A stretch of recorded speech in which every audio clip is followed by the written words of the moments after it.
haven't been on my Twitter, Andy. Forget this. Forget the Twitter questions. I've put a few questions here, but I will give us little questions at the end. If anybody's got any other questions that I missed out on, like, you know, what's your favourite colour or anything like that. What do you think about tonight, Joe? Awesome. Pretty overwhelming. I just want to thank everyone for coming. It's pretty weird to see so many people here backing me and supporting me. It's actually a wee bit emotional, so it's very cool. Thank you, everyone. Humble, I told you, humble. I had to say all the stuff, didn't I? She wouldn't have said it. So, I mean, I said a year, but I mean, how long have you been? You've always been an exercise person, but how long have you been running? How long have you been doing, you know, serious stuff? Racing for just about exactly a year now. Running steadily for probably about a year and a half, 2 years, but started running for fitness probably early 20s. And what else have you done? What other stuff have you done to? I mean, you've got a massive strength base. You know, we can see this from you've gone from here to here. What else have you done in the past? I mean, I know. You tell everybody else what you've done.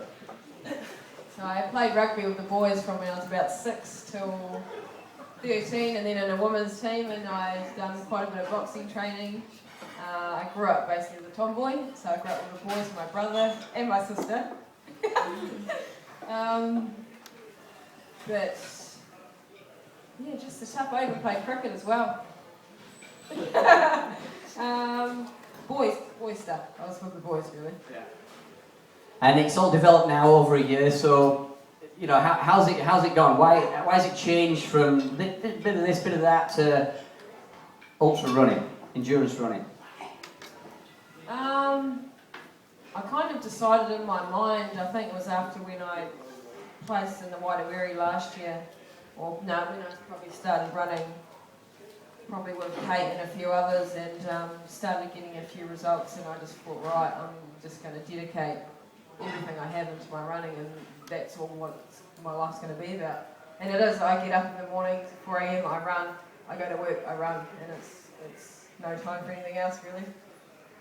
It leads us on to a good question. So the training regime, roughly, I mean, we know really, Kate, what it is, don't we? But let's go roughly, Joe, what sort of hours are you putting into doing? I mean, well, rather than kilometres, what sort of hours are you putting into weeks of training? One guy who interviewed me up in the Tarawera was about 33 hours a week in training and running. Mornings usually between 3 to 4 hours. Days off can go up to, my longest has been up to 8 hours. Plus, and I'd run after work as well, between 1.5 to 2 hours. Because you like the double session, don't you? You like to do what, 4 a.m. rise, 5 a.m. get out, you know, to start running? 5 a.m. to start running, okay. Yeah, 5:30 start. 5:30 start, sorry. 5:30 she starts running. Depends what I want to do. If I want to get something long, and I'll get up and get going earlier, but depends how I wake up. I always go by feel, so if I'm feeling not that great, I won't push it. But if I want to get something done, I always have some type of purpose in my run every morning, so I want to get stuff done. And then at night as well?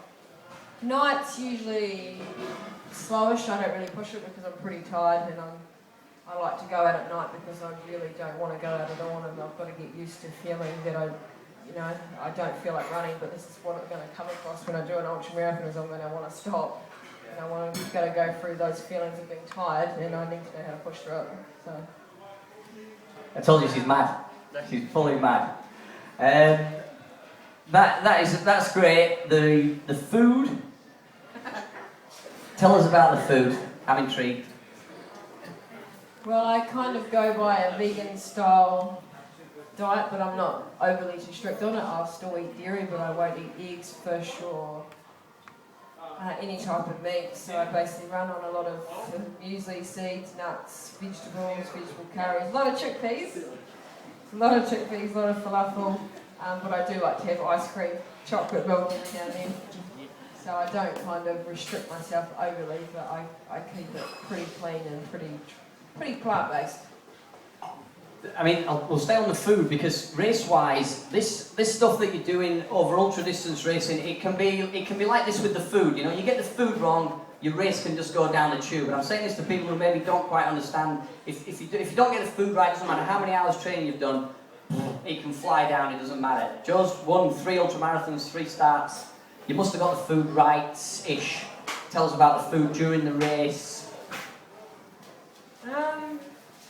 I don't really eat real food when I race. I relied a lot on the gels, and it's something I don't use in my training either, is using gels either. I try not to, but I had to at the start of it just to see what they'd do to my body. But during the race, bananas I'd eat, but a lot of them were gels. The Hillary, I was just absolutely just nailing party McSollies when I was coming into the aid station. I was just filling. Because it was a hard race, so I ran out of gels, and all I wanted was basically sugar. And, I just eat sugar, but one of the things I want to try is real food. So that's next.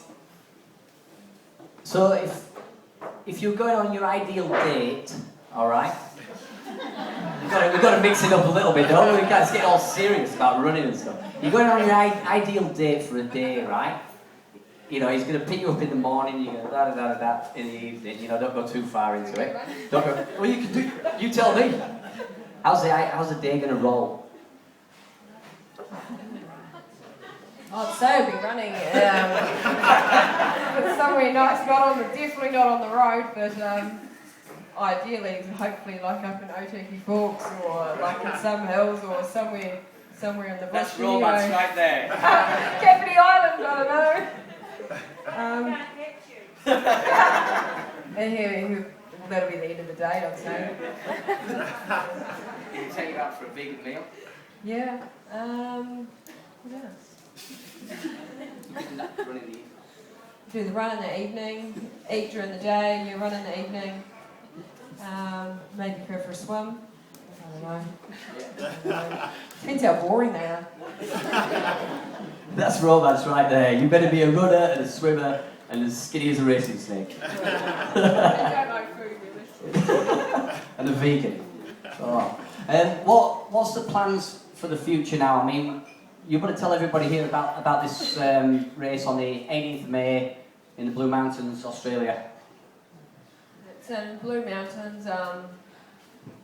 It starts in a place called Scenic World, and it's 100 k's, and it's got hundreds and hundreds and hundreds of stairs, and ladders as well, and snakes and spiders, which I'm constantly thinking about. It looks beautiful. It doesn't look like our mountains. It's the kind of flattish mountains. So my plans to do that, my plan is to place first, second or third. I've got first in my mind already. I've built my homemade step at home, so I'm up and down my homemade step every day doing that, plus going up Nikau Valley or trying to find stairs wherever I can. And I'm hoping, because it's part of the Ultra Trail series, that if I place in that, I get an invitation to go to the next series, which is hopefully in France, or ideally I want to be racing in America, hopefully under a year. It's dreaming big, hopefully by the end of the year. And that's what we're doing here tonight. We're making dreams come true. Yeah. Woo! Because we already with money wise, we're over $2,000 already from the night here, the raffles, the money that's already gone into the account. So when Joe comes back from the Blue Mountains, we evaluate. But I think strike while the iron's hot, and this girl can really, really go places. And you wanted to mention something else that maybe people didn't know about it. Is there anything else, Joe? Because, I mean, you sound pretty boring to me. You know, you just run. Oh, you work at Still in Sports, that's right. Big shout out to Still in Sports. Is there anything else? I'm passing it over to you. There must be something else, Joe. You might have to ask my sister. Oh.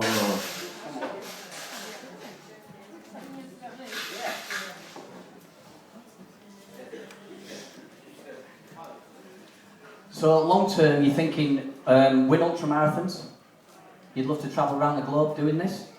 You know what I'd like to say to people out here tonight is we're only just creeping out into what Joe can achieve. 1 year as an ultra marathon training, you know, a big front page cover on the Capri News with a big black t-shirt. Oh, wouldn't it look great to have Smith & Jones painters across there for that advertising, you know what I mean? Oh, I'll tell you what, we'll give you £5 Joe, and you can just train and just race around the world, tell us where you're going.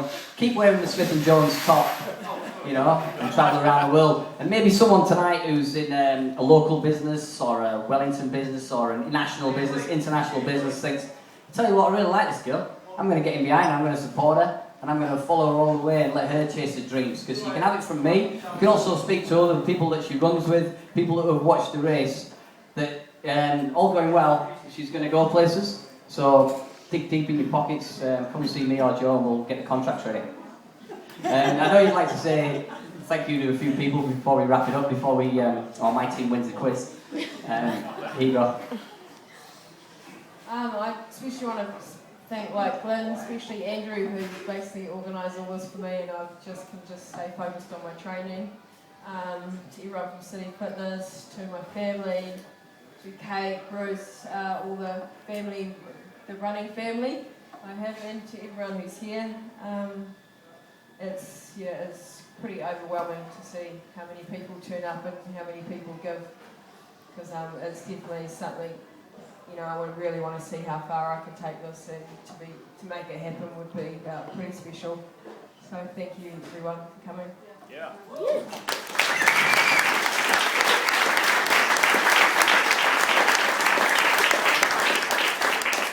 We've got one raffle. We're going to do the other two raffles at the end because we've still got. I'm going to prize some more money out of some people. Okay. So we just got one. We've got to pull the name. Oh, don't look. Come up, see Joe. Get your raffle prize. Yeah. What number is it? 14. 14. Pat Ellis. Up you come, Pat. Up you come. Come and get your prize off Joe. Come and get a photograph. Well done, Pat.